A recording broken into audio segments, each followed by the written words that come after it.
오늘 본문의 말씀의 제목은 율법의 목적을 모르는 사람아 이렇게 정했습니다.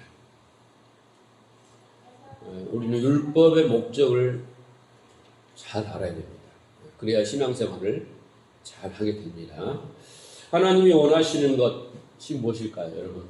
하나님이 우리에게 원하시는 것이 무엇일까요? 하나님이 무엇을 원하실까요? 하나님이 우리에게 제일 먼저 구원받는 우리들 교회로 부르시고 제일 먼저 우리에게 원하시는 것은 뭐냐면 하나님을 알기를 원하셔요. 제일 먼저. 그래서 교회 오면 제일 먼저 우리가 알아야 될 게 뭐냐면 하나님에 대해서, 그리고 하나님에 대해서만 아는 것이 아니라 하나님을 알아야 되는 거죠. 하나님에 대해서 성경은 설명을 해주고 있잖아요. 그런데 그 하나님에 대해서 알게 된 사람이 그 하나님을 아는 거예요. 하나님을 그렇게 만나는 거죠. 자, 그러면 어떻게 되느냐? 하나님을 사랑하게 됩니다. 그게 원리예요. 하나님을 아는 사람은 하나님을 사랑하게 돼 있어요. 그 전에는 어떻게 살았어요? 자기만을 사랑하고 살았어요. 자기 애를 충족시키고 살았단 말이죠. 자, 그래서 하나님을 아는 것이 제일 중요하고, 그 다음에 하나님을 아는 사람은 알수록 하나님을 사랑하게 되더라. 그리고 하나님을 사랑하게 된 사람은 이웃을 사랑하게 된다라는 거예요. 우리가 하는 것이 아니라 그렇게 순서적으로 점점 되어지는 거죠. 하나님의 그 능력이, 암의 능력이 그렇게 그런 사람으로 만들어지고 그렇게 또 나누게 되는 그런 능력이 아버지께서 그렇게 하셔요, 우리 안에서. 그러니까 우리가 하는 게 아니에요. 그러니까 우리가 먼저 알아야 되는 것은 이제 하나님을 아는 게 중요해요. 하나님도 모르면서 하나님을 잘 섬기는 사람은 참으로 잘못된 거죠. 자, 둘째로 우리가 하나님을 알게 되면 알수록 우리는 우리 자신에 대해서 알게 됩니다. 우리 자신에 대해서 알게 돼요. 근데 우리가 어떤 존재인가를 알게 되냐면 죄인인 것을 알게 됩니다. 이제 그때부터 진정으로 신앙생활이 시작되는 겁니다. 진정으로. 하나님을 알고 자기를 알게 되는 거예요. 그때부터 하나님과의 관계가 어떤 관계이며 하나님이 우리에게 베푸신 것이 무엇이고 또 원하는 것이 뭔가 알면서 점점 우리는 신앙생활이 하나님이 원하시는 신앙생활을 하게 된다 이거죠. 자, 그런데 하나님을 안다는 것이 우리의 지식이나 인간의 세상의 지혜로 알아지는 것이 아니다.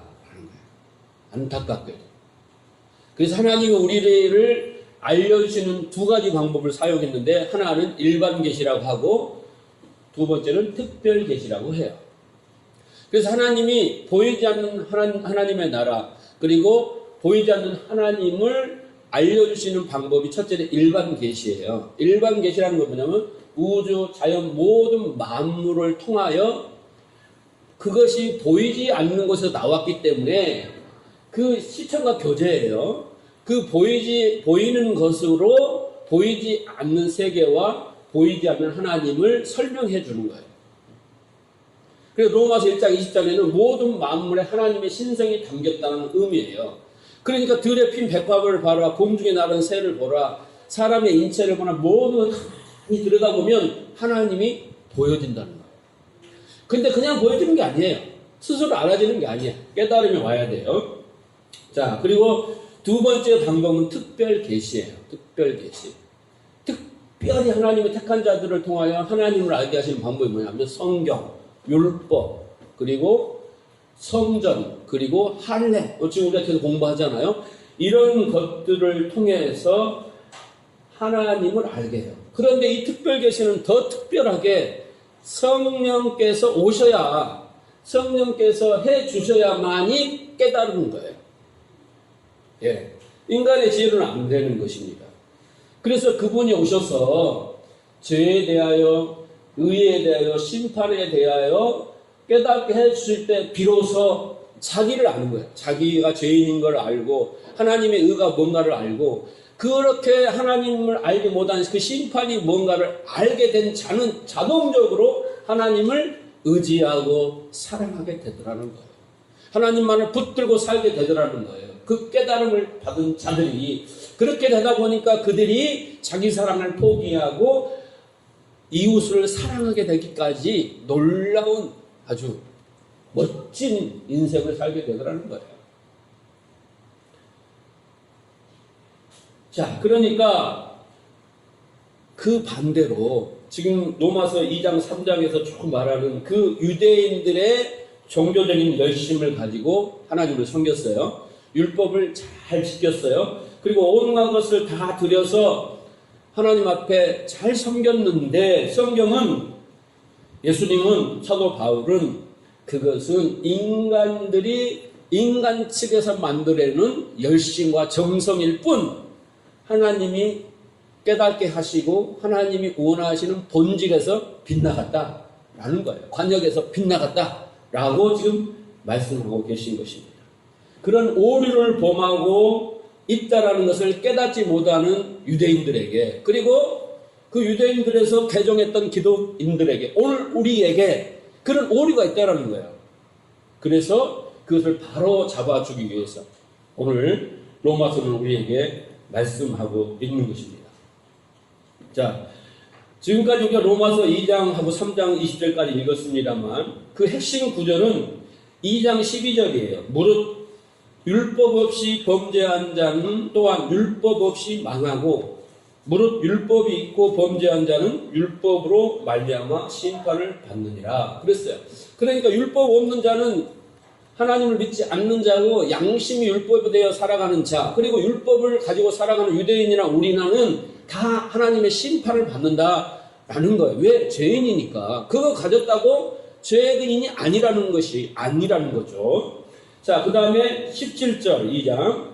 유대인이라 불리는 내가 율법을 의지하며 하나님을 자랑하며, 유대인들이 자기들이 율법을 가지고 할례를 받았고 성전을 가졌다고 그것을 자랑하며 살았다라는 거예요. 그런데 23절, 율법을 자랑하는 내가 율법을 범함으로 하나님을 욕되게 하는구나 그랬어요. 그리고 28절, 무릇 표면적 유대인이 아니요 표면적 육신의 할례가 아니니라 그랬어요. 그러니까 지금 뭔가 유대인들이 그 신앙의 체계라든가 신학이라든가 그들의 성경을 바라보는 관점과 그들의 신앙에서 나오는 종교의 행위들은 다 문제가 있다라는 거예요. 그러면 우리는 문제가 없어요? 있어요. 그러니까 그걸 바로 잡아야지. 그렇잖아요. 에? 우리가 지금 부산을 가야 되는데 이쪽 남쪽이다 대고 운전을 해서 가야지, 북쪽이다 대고 막 가면 간만큼만 손해라 그거죠. 좀 더디더라도 제대로 방향을 잡고 가는 것이 올바르게 가는 거죠. 자, 그리고 3장 2절, 범사에 많으니 우선은 그들이 하나님을 말씀을 맡은 사람들이다 그랬어요. 그러니까 그들이 율법이나 할례나 성전이나 지금 자기가 말씀을 맡았다고 막 그렇게 자랑을 하고 하지만은 그들의 신앙에는 문제가 있다, 오류가 있다라는 거죠. 자, 그들은 자기들이 하나님의 택함을 받았다는 그런 선민의식과 자기들이 율법을 지켜낼 수 있다는 종교적인 열심을 만들어 살아가고 있는 것을 지금 지적받고 있는 것입니다. 그들의 오류는 뭐냐면 율법을 잘 지키면 의인이 되고 복을 받는다라는 거예요. 여러분, 우리의 신앙을 가만히 들여다보세요. 여러분의 신앙의 생활을, 패턴을 들여다보세요. 주일 와서 주일 성수하고, 수요일날 와서 성경 공부하고, 금요일날 기도회 하고, 그리고 세상 가서 살아가잖아요. 그런데 가만히 들여다보세요. 그걸로 여러분의 신앙이, 난 신앙생활 했다라고 하면은 참 우스갯소리가 되는 거예요. 그런데 그 속에서 우리는 어떻게 살아가냐면, 삶의 선택이나 방식은 뭐냐면 너무나 율법적이라는 거예요. 그래서 주일날 오면 제일 먼저 뭐냐면 회개부터 하잖아요. 내가 율법을 지켰느냐 안 지켰느냐, 여기서부터 벌써 이제 기도가 되고 마음이 편하느냐 안 편하느냐 여기에 있는 거예요. 그래서 했냐 안 했냐, 했으면 자부심을 갖고 편안하고, 안 했으면 주일성수 빼먹었으면 11조 안 했으면 뭐 안 했으면 죄책감을 가지고 괴로워하는, 그것이 계속 매주 매일 반복되고 있다라는 거예요. 그리고 우리는 또 무엇에 관심이 있냐면, 어떻게 하면 복을 받느냐, 어떻게 하면 내가 원하는 문제를 해결받고 성취하고 내가 원하는 걸 갖고 우리 자녀들이 잘 되고, 여기에 우리의 이제 관심이 혈안이 되어 있죠. 근데 성경은 이것이 바로 종교 생활이고 우상을 숭배하는 것이다 라고 말한다니까요. 우리가 하고 있는 것을. 그러니까 안타까운 거 아닙니까? 이것을 하고 있는 것이 유대인이었고, 우리도 똑같이 기독교 안에도 이런 것들을 하고 있다, 이런 패턴의 신앙생활을 하고 있다라는 것이죠. 그러니까 결국은 율법을 주신 목적이 따로 있는데, 그것을 붙들어 가지고 그것을 위해서 자기의 어떤 목적을 이루기 위하여, 자기 애를 풍성하기 위하여 수단으로 삼았다라는 거예요. 그러나 그건 절대 그게 아니라는 거예요. 그리고 오늘 3장 4절에 보면, 3절 4절 보세요. 그럴 수 없느니라. 사람은 다 거짓되되 오직 하나님은 참되시다 할지어다. 그런 거야. 지금 중요한 것은요, 이들이 옳고 그름을 따져서 선악으로 자기들이 이렇게 신앙하는 게 옳다라고 지금 가는 건데, 옳지 않다라는 거죠. 하나님만이 옳고 하나님 뜻만이 옳은데 그걸 몰라. 자, 그러면서 누구를 갖다 드리느냐면, 기록된 바 보세요.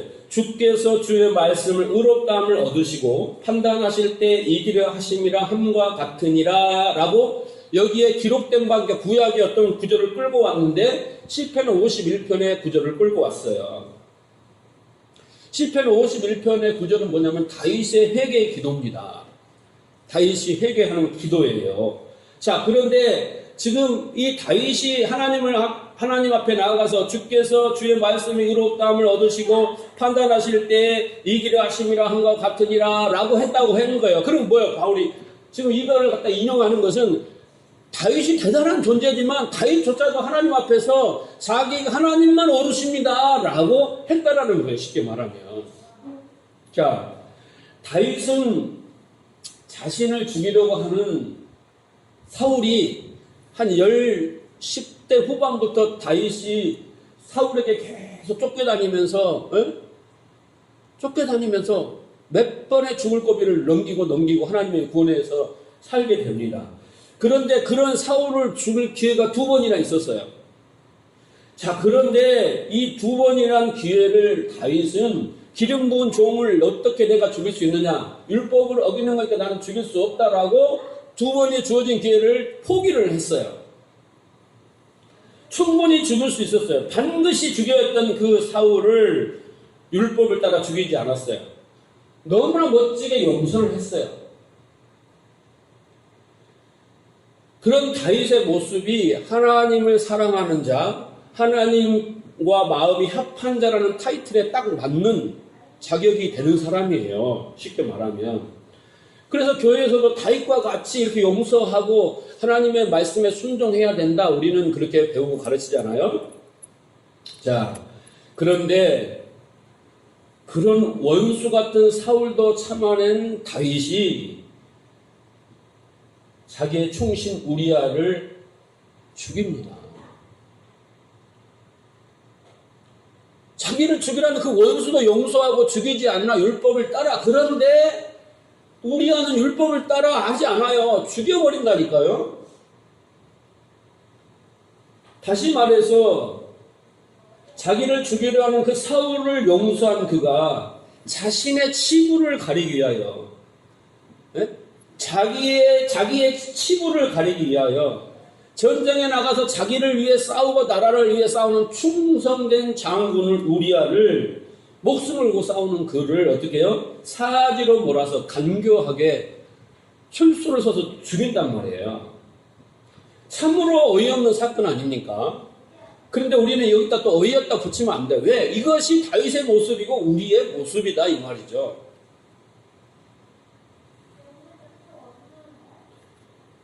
다윗을 비롯한 우리 모두는 자신이 죄를 짓고 나서 은밀하게 감추고 있다가 범죄의 현장이나 아니면 어떻게 우연히 드러날 때 우리는 그것을 덮기 위하여 모든 것을 다 버립니다. 율법도 버리고 하나님도 버리고 아주 동물적인 본능을 써서 거짓말에 거짓말을 더하고 책임을 전가하고 어떠한 수단과 방법으로 자기 자신을 아주 칼같이 냉정하게 자기를 포장을 딱 합니다. 그게 인간이에요. 그런 상황 속에서도 정말 영웅과 같은 다윗, 자기를 희생하며 하나님 말씀에 순종했던 그 자비와 인내심은 찾아볼 수가 없죠. 어떻게든 자기 치부를 가리고 정당화하는데 급급하여서 보이는 것이 없어요. 다윗은 우리아를 교묘하게 죽였어요. 교묘하게. 수화를 시켜서 적진으로 먼저 앞으로 보내고 너희는 후퇴해버리고 적들이 죽게 해라. 네? 뭐 때문에요? 자기의 치부를 감추기 위하여. 여러분, 그런데 그럼에도 불구하고 저는요, 사울을 용서하는 다윗보다 우리아를 죽이고 그렇게 간교한 다윗에게 마음이 갑니다. 솔직히 그렇게 사울을 용서하고 그렇게 사울을 살려주는 그 다윗에게는 예수님의 십자가가 필요하겠어요?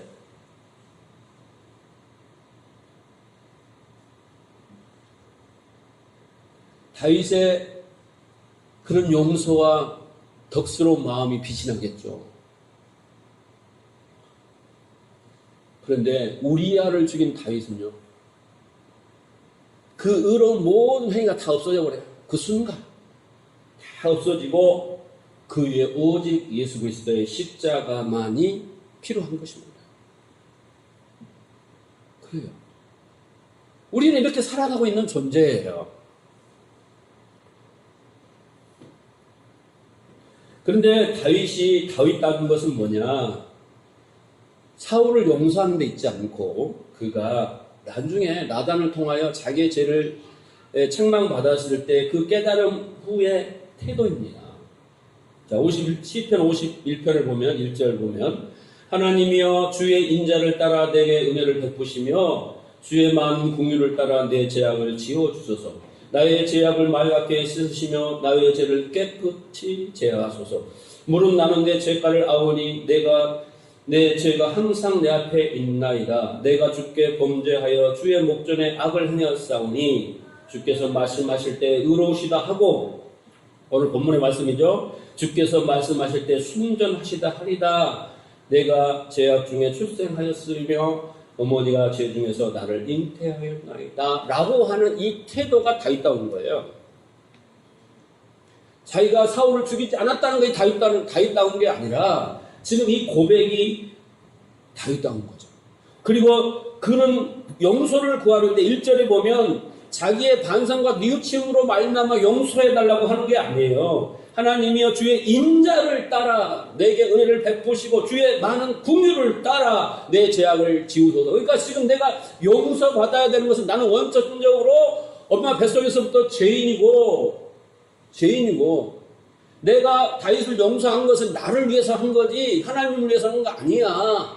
그런 거예요. 그런데 내가 용서를 구하는데 뭐 때문에 구하느냐면 하나님의 인자하심과 하나님의 그 긍휼하심을 따라 그 풍성하신 그것으로 나를 용서해달라고 구하게 된다는 거예요. 그렇게 구하는 자는 하나님의 자비와 긍휼을 아는 자이고 자기가 어떤 존재인가를 아는 자가 할 수 있는 거예요. 내가 옛날에 사울을 2번 용서했으니까 나에게도 뭔가 내 잘못을 덮어주소서가 아니라니까요.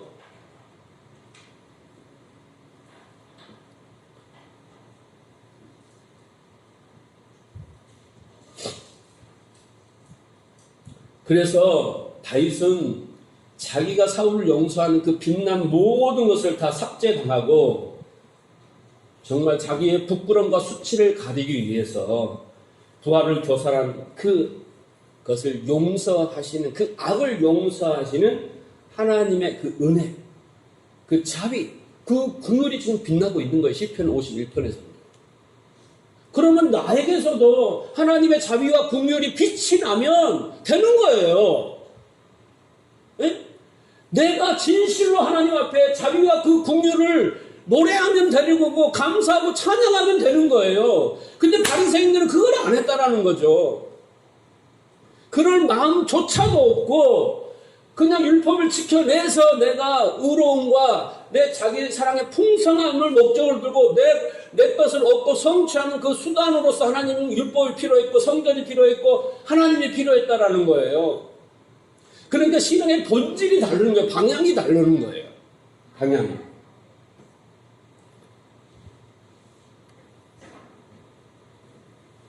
여러분, 자기를 죽으려는 원수를 2번이나 살려준 그 성숙한 다윗이 어떻게 해요? 점점 갈수록 어떻게 해요? 더 훌륭한 성자의 모습으로 도약을 해야 맞잖아요. 그런데 그렇게 원수를 용서하는 다윗도 자기 치분을 가리기 위해서 목숨을 걸고 전장에 싸우는 자기 부하를 부하 아내를 범하고 그것을 감추기 위하여 아무 죄가 없는 충신을 교살하는 그런 자로 추락하냐 말이에요. 이것이 바로 인간의 본성이며 이것이 바로 율법과 성전과 할례를 받았던 유대인의 본성이며 구원받은 우리의 죄의 본성이라는 거예요. 이런 우리가 밝히 보여야 돼요. 밝히 느껴져야 돼요. 그래서 절망하고 어찌할 거가 되어야 우리는 진정으로 하나님 앞에서 신앙이 시작되는 거예요. 이거 안 되면요, 진정한 신앙이 없으나 유대인처럼 하나님을 수단과 이용으로 삼을 수밖에 없는 거예요. 진정한 하나님 원하는 관계가 되지 않아요. 그래서 하나님은 지금 다윗 별이 있잖아요. 이스라엘 다윗 별이 있잖아요. 이스라엘 사람들은 다윗이 왕이고 그런 나라가 회복되기를 원하고 그 메시아라고 생각하는 거예요.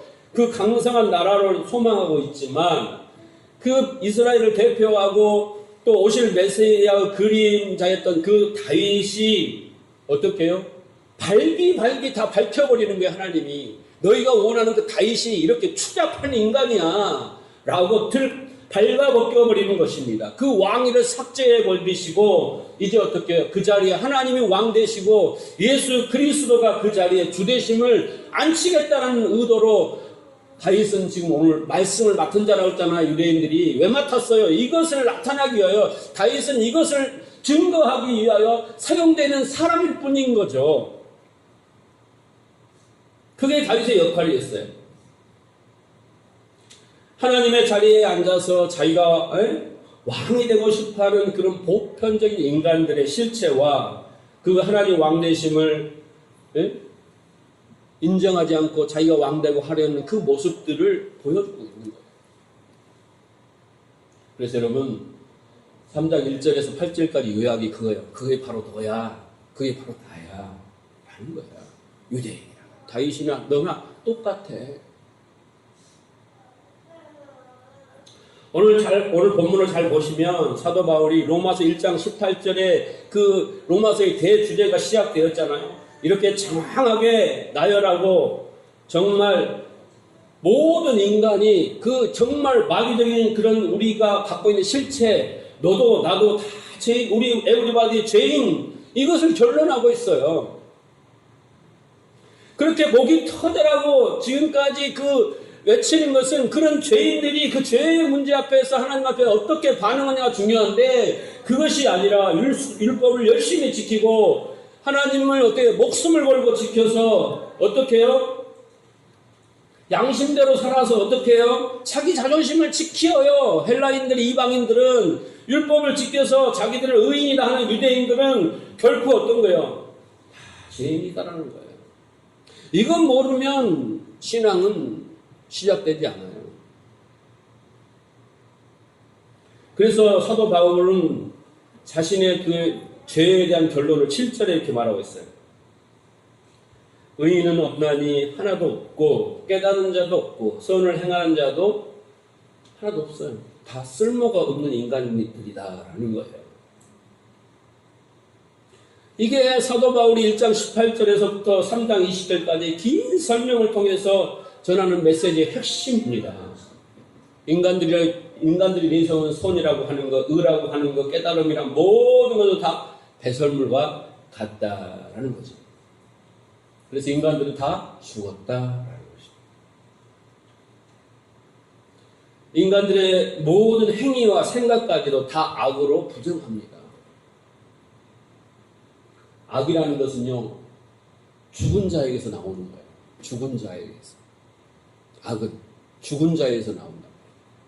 예수님께서도 마가복음 7장 21절 이하에 보면 속에서 곧 사람의 마음에서 나오는 것은 악한 생각과 음란과 도적질과 살인과 간음과 탐욕과 악독과 속임과 음탕함과 흘기는 눈과 해방과 교만과 광패니 이 모든 악한 것이 다 속에서 나와서 사람을 더럽게 하느니라 라고 했어요. 사람의 마음에서 나오는 그 생각의 실체, 그게 모든 게 더 악한 것인데 죽은 사람이에요. 생명이 없는 사람. 매에서 나오는 거예요. 그래서 우리는 스스로 산 자가 절대 될 수가 없어요. 하나님의 생명이 부어지기 전까지 우리는 절대 선해질 수도 없고, 산 자로 살 수가 없어요. 육신의 생각은 하나님과 원수되고, 육신의 생각은 하나님을 기쁘시게 하지 못하고, 육신의 생각은 하나님의 뜻에 굴복하지도 않아요. 그게 마귀지. 그잖아요. 그게 사탄 아니에요?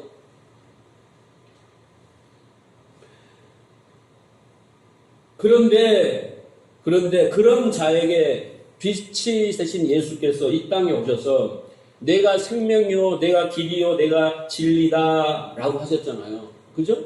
그 예수께서 내가 생수라 했었잖아요. 생명수라 하셨잖아요. 그래도 그 생명이 요한복음 1장에는 예수 안에 있다라고 했어요. 분명히. 그렇다면 예수 밖에 있는 건 다 죽음이에요. 예수 안에만 생명이 있으니까 예수 밖에 있는 세상은 다 죽음이에요. 예수만이 빛이시고 예수만이 생명이시고 예수만이 길이고 진리고 예수만이 생수라는 거예요. 그러니까 예수 외에는 모든 것이 어둠이고 죽음이고 절망이고 좌절이고 거짓이고 말 그대로 생수가 아니라 청산가리에 물 타가지고 계속 마시면 죽고 있는 것이 그 형국이라는 거예요. 그게 세상이고 예수가 없는 자의 모습인 것이죠. 그래서 우리가 그런 거짓에서, 죄악에서, 어둠에서, 죽음에서 살아 올라오기 위해서는 단 한 가지밖에 없어요. 그건 뭐예요? 뭐 해야 돼요?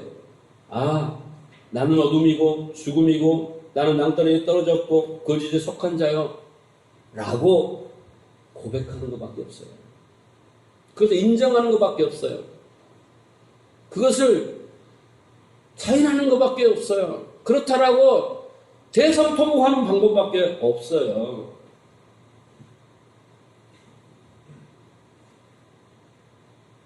그 고백과 함께 빛이시고 생명이시고 길이고 진리이신 그 예수의 의를 붙드는 거, 그것밖에 없어요. 여러분, 청산가리에 좀 물 탄다고 청산가리가 아닙니까? 다 비워야 되는 거죠. 내 비질을 다 비우고 진리로 채워야 진정한 하나님 나라가 이루어지는 거예요.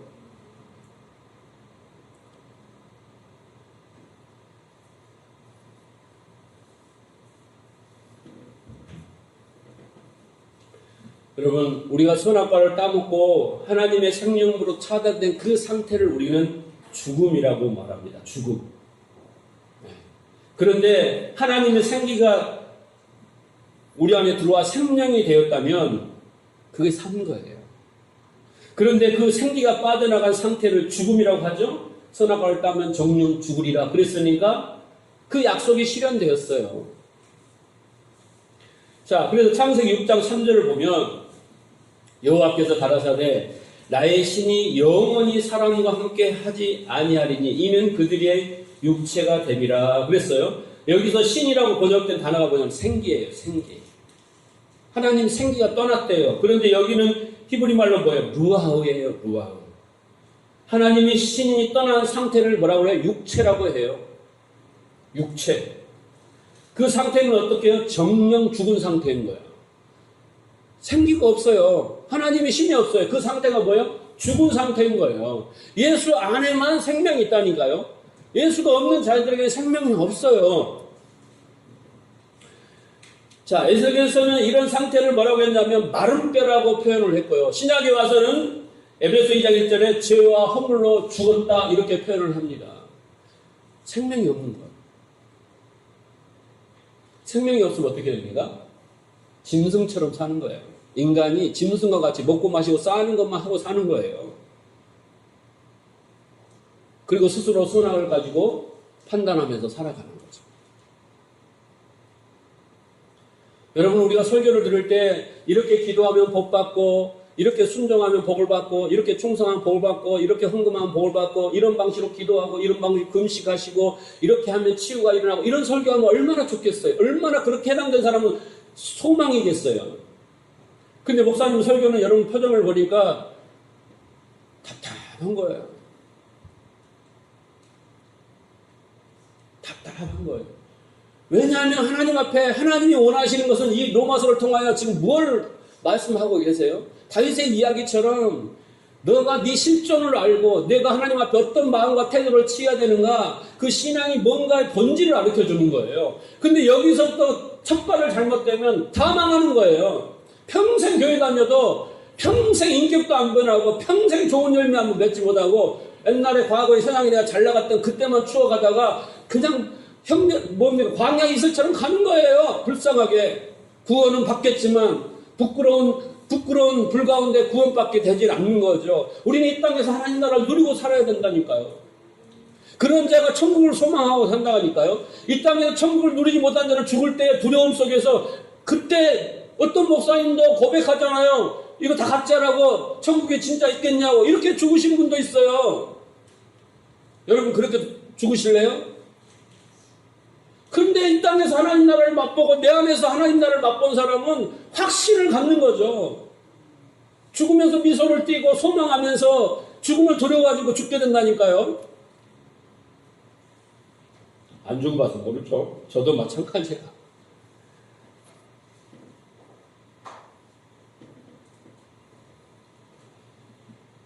그래서 우리는 정말 중요한 고백이 필요해요. 난 하나님 앞에서 정말 죽은 자다. 네, 나는 산 자가 아니다. 고백이 중요해요. 이 세상에 좀비들이 살아가는 거나 마찬가지다니까요. 영혼도 없어요. 생명도 없어요. 자, 그래서 오늘 본문의 말씀은 그런 유대인들의, 그런 세상 사람들의 모든 걸 폭로하고 결론을 어떻게 내는가? 19절, 20절. 우리가 알거니와 무릇 율법이 말하는 바는 율법 아래 있는 자들에게 말하는 것이니 이는 모든 입을 막고 온 세상으로 하나님 심판 안에 있게 하려 함이라. 이거 깨닫게 해주는 거예요. 결론이. 여기에서 진정한 신앙이 시작된다고요. 여기서 진정한 예배가 시작되고, 여기서 진정한 기도가 시작되고, 어떻게 해야 되는 방향과 목표가 나오는 거예요. 20절, 그러므로 율법의 행위로는 그 앞에 의롭다 하심 얻을 육체가 없나니 율법으로는 죄를 깨달음이라. 오늘 설교 제목이 뭡니까? 율법을 주신 목적을 모르는 사람아. 20절에 답이 나오잖아요. 율법은 왜 줬어요? 붙들고 살아가 준 게 아니라니까. 성전을 왜 줬어요? 붙들고 살아난 게 아니야.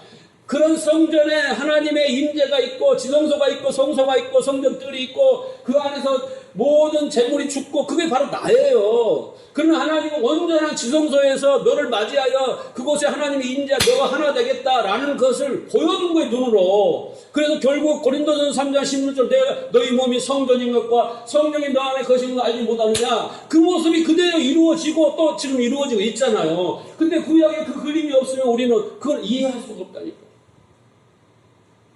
그런데 성전 번들게 지어놓고 그 안에서 맨날 모여서 예배하고 둘이 교회 안에서 치고받고 싸우고 깨지고 막 이런 짓을 하고 있다고 한다라고 한다면 그 뭐가 잘못된 거죠. 온전한 성전이 되기 위해서 서로가 어떻게 힘써야 되는데 물론 그렇게 되는 과정 중에 있겠지만, 그러나 중요한 건 분명한 목표가 중요해요. 분명한 목표. 교회가 건물을 짓 건가, 성도를 불릴 건가, 막 이런 것에만 쓰는 게 아니라 내가 먼저 온전한 성전이 되어야 한다는 신앙의 분명한 목표가 있어야 된다니까요. 그래서 내가 성전이 되어 가면 그런 일들을 할 수 있는 거예요. 자동적으로. 그렇게 되어지는 거예요. 또 내가 있으면 또 내 의가 되잖아요. 그러니까 하나님은 그 꼴을 못 보는 거예요. 그러다 망하니까. 그래서 어떻게 해요? 하나님을 알고 하나님의 사랑을 알면 이웃을 사랑하게 되게 만드신 거예요. 하나님이 하신 거라니까. 그러면 목사님, 우리는 뭐예요? 그렇게 되기를 소망하는 거. 그게 믿음이에요. 그게 겨자씨만한 믿음인 거예요. 내가 할 수 없으니 하나님 해준다고 약속했으니 그렇게 되기를 금식하며 기도하고 철회하고 그렇게 되기를 소망하고, 내가 세상에 가면 맨날 부인한테 폭언이나 하고 욕하고 잘했는데 잘못했는데 싸우기는 하고, 직장에 가면 막 성질대로 하고 막 속이고 뭐하고 막 그런 사람 나를 보면서 교회 와서 사우나하고 죄 한 번 회개하고 가서 또 그런 게 아니라, 그런 것을 통해서 이렇게 사면 내가 죽겠구나, 이것이 지옥이구나 라를 깨달은 자는 하나님 내게 선한 것이 없으니 정말 아내를 사랑하고 남편을 사랑하고 직장에서 성실한 사람이 되고 정말 교회에서도 충성된 일꾼이 되기를 소망합니다. 그런데 나는 안 된 거 알았습니다. 하나님이 되기를 그렇게 만들어주시기 원합니다라고. 그것이 겨자씨라니까요. 그 믿음은 뭐예요? 산을 들어 바다에 빠뜨려요. 그 산이 뭐예요? 내가 성전으로 삼고 내가 욕망으로 삼고 내가 삼았던 그 산, 움직이지 않는 그 산도 그 겨자씨는 빠뜨려 버린다니까. 할렐루야. 그렇게 되면 주님으로 축원합니다.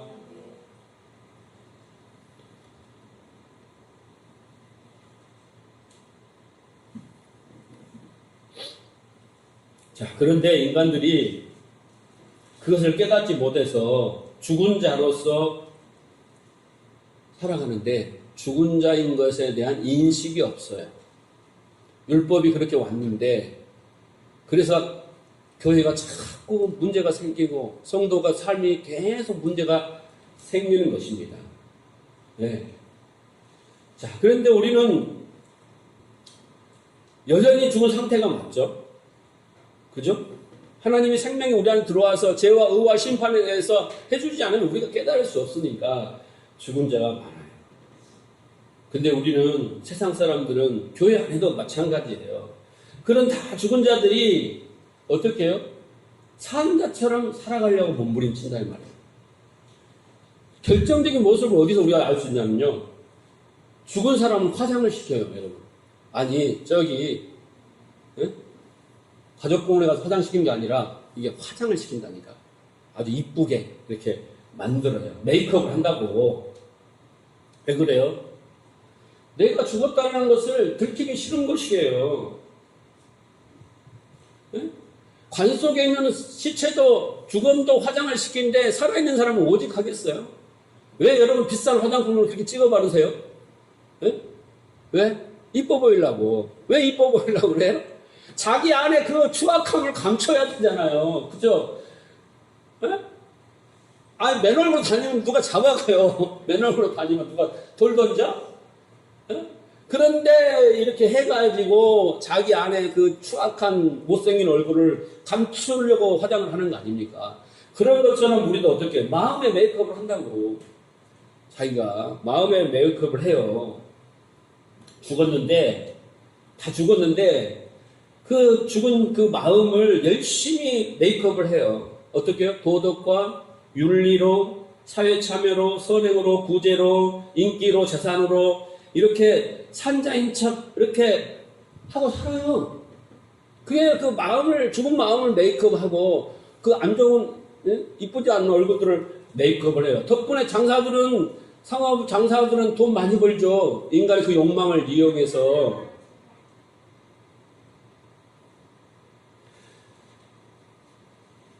그런데 창세전에 선택받은 우리는, 하나님의 백성들은 성령이 찾아오셔요. 그래서 너 메이크업 하지 마. 너 원래 죄인이고, 다 알려주셔요. 너 뼛속까지 죄인이야. 다윗을 통해서 알려주시잖아요. 그렇게 알려주셔서 그 받아들이면 우리가 입고 있던 무화과를 탁 걷어버리세요. 우리가 그렇게 화장하는 거 싹 벗겨버리십니다. 그 수치심 드러나면 얼마나 고통스럽겠어요. 그런데 하나님은 그렇게 하셔요. 그래야지 하나님을 의지하니까, 십자가를 의지하게 되니까. 그래서 이제 그걸 아는 사람이, 성령을 통하여 알게 된 사람이 하는 고백이 딱 한 가지예요. 하나님 살려주세요. 하나님 긍휼을 베풀어 주세요. 하나님 자비를 베풀어 주세요. 예수 그리스도가 필요합니다. 하나님 만드신 의의 옷을 입혀주세요. 이 말밖에 할 게 없어요.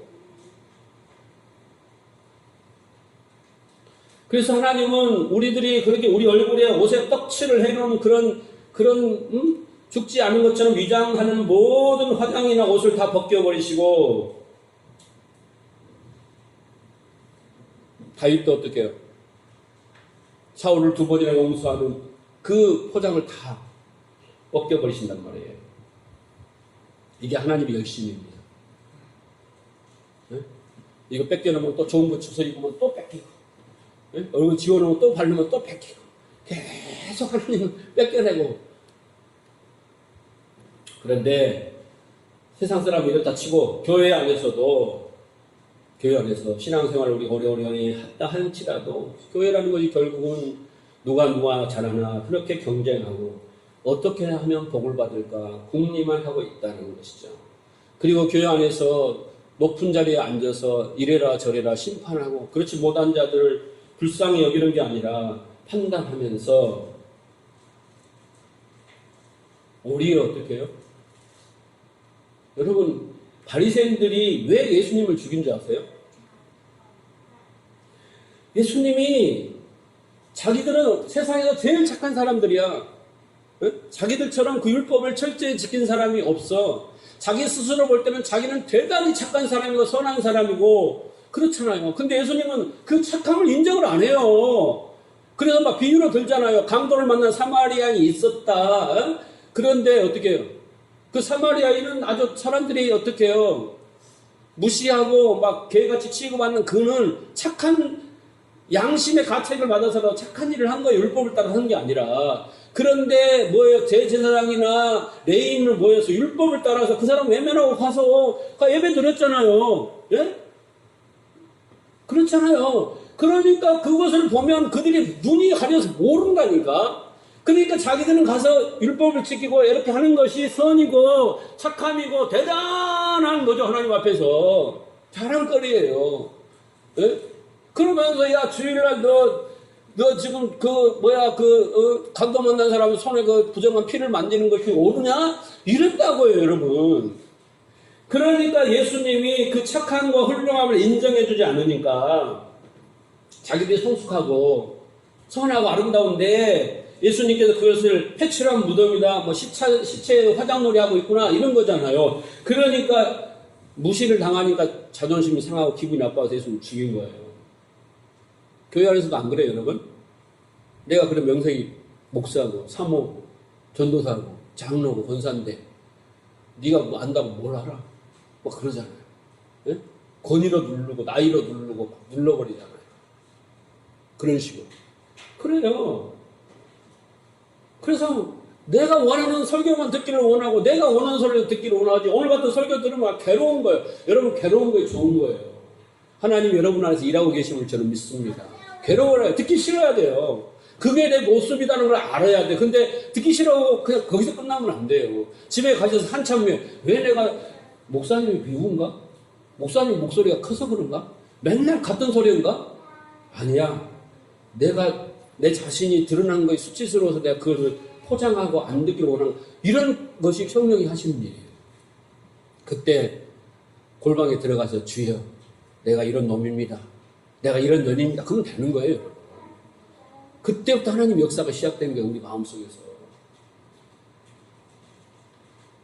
아니 목사를 시켜서 이렇게 목이 새라고 하는 이유가 뭐예요? 깨달으라고. 깨닫기 위해서 지금 선포하는 거잖아요. 물론 성령께서 이 안에서 역사하셔서 그러겠지만 그러니까 저도 착각을 하는 거야.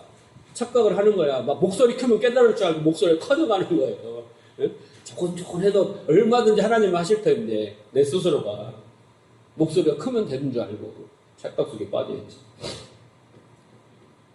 그래서 성령께서 오셔서 죄와 의와 심판에 대하여 깨달음을 주실 때, 자, 그렇게 살아난 자들은 맞습니다. 나는 죄인 중에 개수입니다.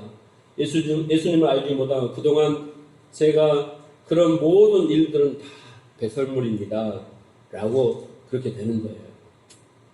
나는 죽은 자가 되었습니다. 라고 고백하는 거예요. 제가 오늘 주보에 제가 휴가 간다고 기록을 해놨어요. 근데 광고를 못 했어요. 좀 마음이 미안해서. 저만 휴가 가는 것 같아서. 그런데 제가 이번에 휴가를 예배 수요일도 금요일도 예배를 빼먹고 그렇게 휴가를 가본 적은 없어요. 제가 97년도에 신학을 시작해서 지금 올해까지 한 20년 됐어요. 20년 동안 수요일 또 금요일, 주일 어떤 개인적인 사정으로 빼먹어본 적은 없어요. 그리고 휴가를 가본 적도 없어요. 8월 달에 20일쯤에 저희 아버지 기일에서 그때나 한 이틀, 금요일, 수요일 끼면 가지도 못했어요. 20년 동안 저는 휴가를 안 가봤어요. 그런데 여러분, 제가 가만히 곰곰이 생각해 봤어요. 올해 제가 하나님께 은혜를 받고 내 방식대로 살지 말자. 내 방식대로 교회를 이끌어가지 말자. 모든 걸 다 내려놓고 하나님이 인도하신 대로 가자. 그런 제가 결단을 했거든요. 제가 휴가도 안 가고 내 나름대로 이거 성실함이고 내 본분이고 이게 내 율법이고 열심히 하면 교회 부흥하고 잘 될 줄 알았어요. 근데 20년이 됐지만요. 내가 원하는 대로 안 됐어요. 그래서 저는 깨달았어요. 내가 원하는 그 자체가 잘못되었다. 그 내가 원하는 것을 얻기 위해 하는 방식도 잘못되었다. 저는 그걸 알았어요. 그게 뭐예요? 율법이에요. 그리고 내가 자꾸 잘한 것만 나타나면 여러분이 미워지고 여러분에게 서운함만 들어요. 근데 내가 잘해지고 내가 좋아지는 것은 하나님의 은혜로 된 거지 내 스스로 된 건 아니잖아요. 그죠? 그런데 우리는 그 은혜를 받고 돌아서면 순간부터 상대에게는 전혀 자비와 공일이 없어요. 이거 배우는데 20년 걸렸어요. 20년. 율법 잘 지키고 주일성도 잘하고 내게 주어진 것도 잘 감당하면 내가 원하는 거 갖고 내가 원하는 교회 되고 다 그렇게 될 줄 알았어요. 근데 하나님은 그게 아니더라고요. 하나님은 나를 만드신 거예요. 나를. 그런 생각들을 버리게 만드시는데 20년 걸립니다. 놀랍지 않아요? 이게 무슨 가치가 있겠다고 우리 여러분 생각할지 모르겠죠. 그런데 저는 알아요. 그 가치를. 내가 나를 버리는 것이 얼마나 가치 있는 것인가. 왜? 그것을 못 버렸기 때문에 내 인생이 망조가 된 거거든요. 고통스러운 거거든요. 내가 선택하고 내가 살아온 방식들이 온전하지 않아요. 성경적이지 않아요. 하나님의 뜻이 아니에요. 근데 그거 버리면 되는 거거든요. 그때부터 해피해지는 거예요. 하나님 나라 되는 거죠. 예? 그렇게 되는데 그 나를 못 버려서 그걸로 살아온 20년의 방식이 나를 괴롭게 한 거예요. 편히 살아가고 즐겁게 행복하고 하나님을 찬양하고 살 그 20년이 그런 게 없었다니까. 의무적으로 찬양하고 의무적으로 감사하고 이렇게 살아가고 있는 거죠. 그러니까 하나님이 20년 동안 교회를 부흥하고 성장시키는 게 중요하겠어요? 나를 인간다운 인간으로 만든 것이 중요하겠어요?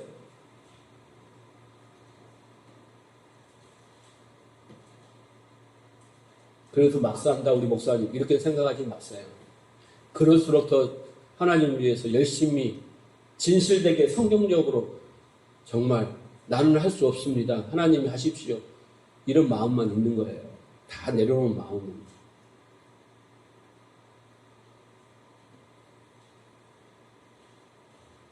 우리는 죽은 자예요. 바리새인들을 향해서 죽었다 하니까 회칠한 무덤이라고 하니까 돌 들고 십자가에 못 박아 죽였어요. 여러분도 마찬가지입니다. 살아나야 돼요. 나는 산자야. 나 구원받았어. 그런 소리 마세요. 로마서 7장 9절에 보면 전에 법을 깨닫지 못할 때는 내가 살았더니 그러잖아요. 계명으로 이름에 죄는 살아나고 나는 죽었도다. 반대로 되는 거예요. 말씀을 깨닫고 나니까 그동안 내가 살았다고 자부하고 열심으로 살아가고 자기를 붙들고 그냥 멋있게 그렇게 다윗처럼 살았던 그가 말씀으로 성령으로 깨닫고 나니까 어떻게 됐어요? 그 안에 내가 진정한 죄가 드러나기 시작했고 그리고 나는 죽었구나를 알았다는 거예요. 그때서 어떻게 했어요? 내가 죄인 중에 예수입니다. 그 고백이 나온 거예요. 그래서 그때부터 진짜 바울은 그것을 깨달은 그 순간부터 바울은 주님의 종이 되어서 주님을 위해 사는 인생이 된 거예요. 자기를 위해 사는 것이 아니라. 율법 속에서 하나님을 본 자는 그렇게 고백한다니까요. 바울처럼. 주여 저는 죄인입니다. 제가 도저히 살 수가 없습니다. 하나님의 은혜를 부어주셔야 저는 겨우 살 수 있을 것 같습니다. 라고 고백하는 거예요. 그래서 이사야 6장에도 보면 하나님의 임재를 경험한 자는 하나같이 다 나를 죽여달라고 내가 죽게 되었다고 내가 죄인이라 죽게 됐다 이런 고백을 하는 거예요.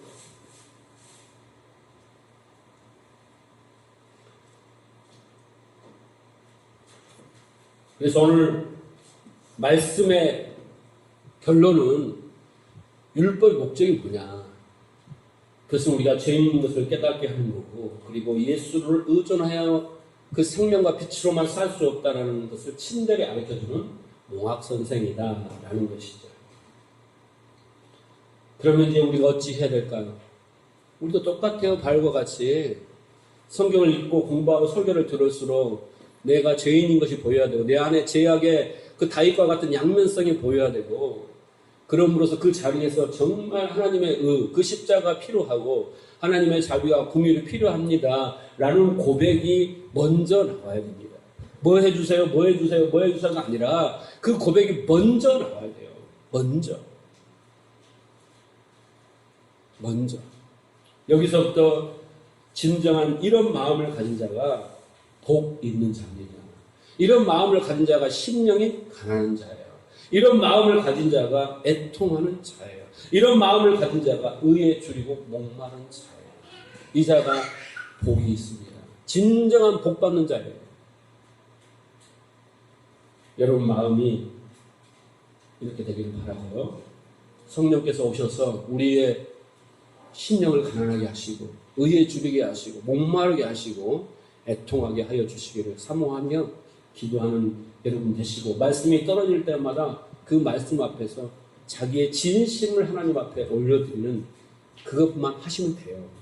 그러면 그 다음부터 그 진심이 통하면 그 진심이 상달되면 그때부터 하나님은 역사하기 시작합니다. 그러면 내 삶도 변화돼요. 인간관계도 변화돼요. 모든 내가 원하는 것도 다 모든 것이 이루어져요. 지금 하나님은 모든 걸 이루어주시기 원하지만 가장 기본적인 하나님과 관계에서 그 본질이 안 됐으니 거기다 무엇을 부어주겠어요? 부어줘봤자 다